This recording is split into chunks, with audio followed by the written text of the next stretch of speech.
আরে রাত এদিকে ভাই ভাই শোন আবার কি হলো? আবার কি কাজ? আরে ভাই একটুখানি এটিএম কার্ডটা ধর আমার। আরে আমার কাজ আছে। একটুখানি ধর ভাই, এটিএম কার্ডটা ধর। আমার দোকানটা খোলা আছে, লোক আসবে, কাস্টমার আসবে, আমি না চলে যেতাম। তুই আসছিস ভালো হয়েছে, একটুখানি ভাই দাও তাড়াতাড়ি দাও 5,000 টাকা তো তুলে নিয়ে ভাই, 5,000 টাকা। ঠিক আছে 5,000 টাকা? হ্যাঁ 5,000 টাকা তো ঠিক আছে। হ্যাঁ। আরে দাঁড়া পিনকোডটা নিয়ে যা। আরে শোন আর পিনকোডটা তো নিয়ে যা। পিনকোড জানিস?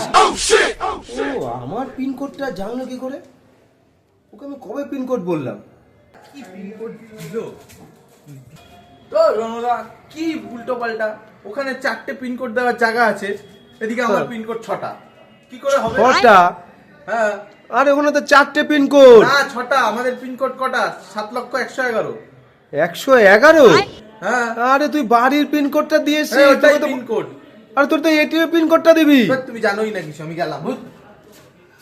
তেরি শালা, আমার পিনকোড আমি জানবো না?